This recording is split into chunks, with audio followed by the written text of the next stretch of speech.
मनुष्य को परमात्मा की भक्ति क्यों करनी चाहिए, आइए जानते हैं। परम पिता परमात्मा पूर्ण ब्रह्म सारी सृष्टि के रचनहार कबीर देव कबीर साहब कबीर परमेश्वर जी की असीम कृपा से आप जी को यह सत्संग सुनने को उपलब्ध हुआ। धन्य भाग है पुण्यात्मा हो आपके। आपका इस समय में मानव शरीर है,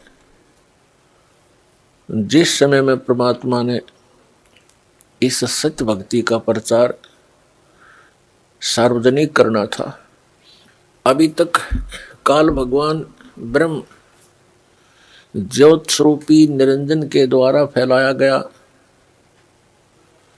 अज्ञान, आध्यात्मिक अज्ञान पूरे मानव समाज में परिपूर्ण कर दिया गया। उस अज्ञान को हटाने के लिए परमेश्वर ने स्वयं आकर के इस यथार्थ आध्यात्मिक तत्व ज्ञान का प्रचार किया। वो परमात्मा ऐसा ही करते हैं। पवित्र वेदों में परमात्मा के गुणों का व्याख्यान है। पवित्र वेद यही बताते हैं कि पूर्ण परमात्मा वो कबीर देव है। हम उसको कबीर परमात्मा कबीर साहब अल्लाहु अकबर कहते हैं, भाषा भिन्न होने के कारण। और वो सतलोक में रहता है। सतलोक वो स्थान है जिसको गीता अध्याय नंबर 18 के श्लोक नंबर 62 में कहा कि अर्जुन, तू सर्वभाव से उस परमेश्वर की शरण में जा। उस परमात्मा की, उस परमेश्वर की कृपा से ही तू परम शांति को और शाश्वत स्थानम, शाश्वतम स्थानम यानी शाश्वत स्थान, उस सनातन परम धाम को प्राप्त होगा जो कभी विनाश को प्राप्त नहीं होता। वो परमात्मा हम सभी के पिता जनक उस सतलोक में रहते हैं, शाश्वत स्थान में रहते हैं। और हम भी सभी वहीं रहा करते थे।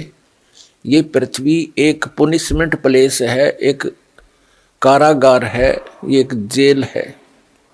इस जेल से छूटने के जो नियम थे वो हमसे गुप्त कर दिए गए। उन नियमों को, उस विधि को जिससे हम इस पृथ्वी लोक पर भोग रहे कष्टों से मुक्ति प्राप्त कर सकते हैं, इस जेल से छुटकारा पा सकते हैं, वह नियम और वो तत्व ज्ञान परमात्मा ने स्वयं आकर के हमें बताया। जिस सुख को हम छोड़ आए सतलोक में,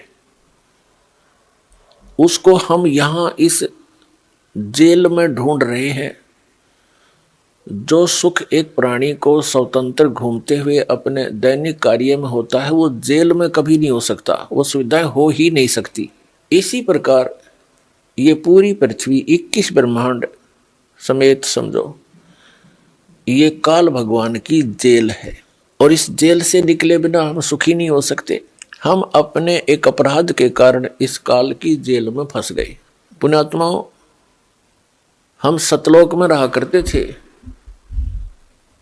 ये बात आपका समझ में आवा नहीं जल्दी सी, क्योंकि आपने अभी तक स्वर्ग सुना है कि प्राणी स्वर्ग में चला गया, स्वर्गवासी हो गया, इनका घर स्वर्ग बन गया। ये स्वर्ग इस पृथ्वी, इस काल का एक भयंकर जाल है। सबसे बड़ा धोखा है जो स्वर्ग है, वो एक रेस्टोरेंट है, होटल है। और होटल के अंदर धनी व्यक्ति ही प्रवेश कर सकते हैं जिनकी जेब मोटी हो, और फिर उसी जेब से वो अपना खर्चा करके कुछ अन्य सुविधाएं प्राप्त कर लेते हैं, लेकिन उनकी कमाई नष्ट हो जाती है। तो पुण्यात्माओं, आप तक आप जी ने ये स्वर्ग ही सुना है। ऐसे असंख्यों स्वर्गों में भी सुख नहीं हो सकता जो सतलोक में है। वास्तविक स्वर्ग वो है, उसकी जानकारी आप जी को थी नहीं। और अज्ञानता के कारण कुछ व्यक्तियों ने इस जन्म मरण को अटल मान लिया कि ये समाप्त कभी नहीं हो सकता और ये अनिवार्य है। तो इस तरह की जो लोकवेद दंत कथा हमें सुनाई गई थी वो बिल्कुल अज्ञान था। उन महापुरुषों को तत्व ज्ञान कतई नहीं था। उसकी पूर्ति करने के लिए परमात्मा को स्वयं आना पड़ता है। ऐसा ही वेद बताते हैं कि वो परमात्मा सतलोक में रहता है और अच्छी आत्माओं को वहां से गति करके आता है, अपने रूप को सरल कर लेता है। क्योंकि परमात्मा सतलोक में एक बहुत बड़े सिंहासन के ऊपर विराजमान है, जैसे राजा लोग बैठते हैं। सिर पे मुकुट है, श्वेत छत्र है, बहुत बड़ा महल है मालिक का, उसका एक गुम्बज टाइप बना हुआ है। तो वहां परमात्मा विराजमान है। उनके उस वहां मनुष्य सदृश शरीर है और परमात्मा के एक रोमकूप में करोड़ सूर्य प्लस में करोड़ चंद्रमा, इन दोनों का मिला जुला प्रकाश भी परमात्मा के एक रोमकूप यानी एक बाल की रोशनी से, रोमकूप तो बाल के छिद्र को कहते हैं, तो उस परमात्मा के बाल के छिद्र के बराबर भी एक, ये इतना प्रकाश नहीं है, इतना तेजो में शरीर है परमात्मा का। इसलिए वेदों में उसे अग्नि तनु असी कहा है। अग्नि माने उस तेजो में शरीर युक्त परमेश्वर का, तनु माने शरीर, असी माने है। तो उस रूप को हल्का करके आते हैं।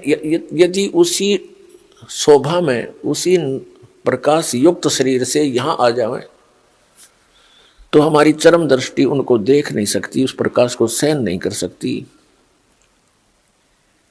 इसलिए परमात्मा अपने शरीर की रोशनी को हल्का, नूर को हल्का करके आते हैं, अच्छी आत्माओं को मिलते हैं, उनको तत्व ज्ञान से परिचित कराते हैं। यह वेद बताते हैं। और यही लीलाएं की किसने? कबीर देव ने, कबीर साहब जी ने, कबीर परमेश्वर जी। तो वो परमात्मा इस कलयुग के अंदर किन किन महापुरुषों को, अच्छी आत्माओं को मिले? आदरणीय धर्मदास साहिब जी को, आदरणीय मलुकदास साहिब जी को, आदरणीय नानक देव साहिब जी को, आदरणीय दादू दास साहिब जी को, आदरणीय गरीबदास साहिब जी गांव छुड़ाने जिला झज्जर वाले को, हरियाणा वाले को, आदरणीय गीसा दास साहिब जी गांव खेखड़ा जिला मेरठ उत्तर प्रदेश वाले को, और आदरणीय स्वामी रामानंद जी को। ऐसे अनेकों महापुरुषों को परमात्मा मिले, उन दृढ़ भक्तों को, और उनको सचखंड लेकर गए, उस शाश्वत स्थान में लेकर गए उनकी आत्मा को, स्थूल शरीर को यहां छोड़कर ऊपर के सभी लोकों की जानकारी दी, काल भगवान की जानकारी दी। हम कैसे काल के जाल में फंसे ये सब कारण बताए। फिर उन महापुरुषों को वापस शरीर में, बॉडी में छोड़ दिया। उन पुण्यात्माओं ने परमात्मा की महिमा का गुणगान किया, क्षेत्र में जाके जगह जगह जाकर परमात्मा के वाणी का प्रचार किया। लेकिन हमारे अंदर अज्ञान इतना गहरा हो चुका होता है कि हम परमात्मा के इस यथार्थ ज्ञान को स्वीकार नहीं कर पाते, और जिस कारण से आज तक हम इस काल की जेल से नहीं निकले। और हमने यहाँ की व्यवस्थाओं को, यहाँ परमात्मा की प्राप्ति और परमात्मा से मिलने वाले लाभ ना प्राप्त होने से, परमात्मा की प्राप्ति ना होने से, हमने यहाँ की अपनी विधि से, अपनी सूझबूझ से कुछ परंपराएं बना ली, और यही जन्म और मरण के इस कोल्लू में हम पक्के हो गए। हमें और कोई दिमाग में हमारा बात आती ही नहीं कि बस इतना ही काम है, जन्म हो गया, शिक्षा ग्रहण कर ले और फिर बड़े होकर विवाह हो जाए, विवाह के बाद संतान हो, संतान की परवरिश करें, इनका विवाह कर दे, फिर मर जावा, बस, नथिंग एल्स, नो प्रॉब्लम। ये कोई काम है?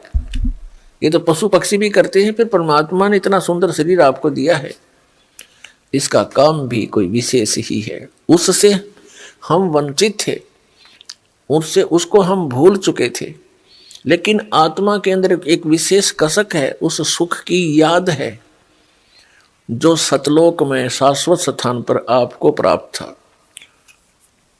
तो उसको हम यहां खोज रहे हैं। जैसे खांड की मंडी में, खांड की मंडी, बूरा की मंडी, यानी एक विशेष स्थान हो जिसमें केवल बूरा के बोरे हों, थैले हों, बोरियां रखी हों, बारदाने भरे हों, और वहां से कोई एक कीड़ा वहां से निकल जाए और दूसरे स्थान पर नमक की मंडी हो, बोरे भरे हों, बारदाने भरे हों, वहां पहुंच जाता है। दोनों का कलर सेम होता है, लेकिन टेस्ट में दिन और रात का अंतर होता है। तो वो चाहे 1000 बोरों में, नमक वाले बोरों में हजारों में घूम ले, वो टेस्ट उसको बुरा वाला नहीं आ सकता। 21 ब्रह्मांड है इस काल भगवान के, जहां हम फंस गए हैं। हम यहाँ पृथ्वी लोक रूपी नमक के बोरे में, और हम बुरा का टेस्ट खोज रहे हैं। कभी नहीं हो सकता, कभी नहीं मिल सकता। वो तो वो बूरा की मंडी फिर मिले और वो बोरे मिलने, तो वही टेस्ट फिर प्राप्त हो, वो आनंद फिर आवे। उसके लिए परमात्मा आते हैं और महापुरुषों को मिलते हैं।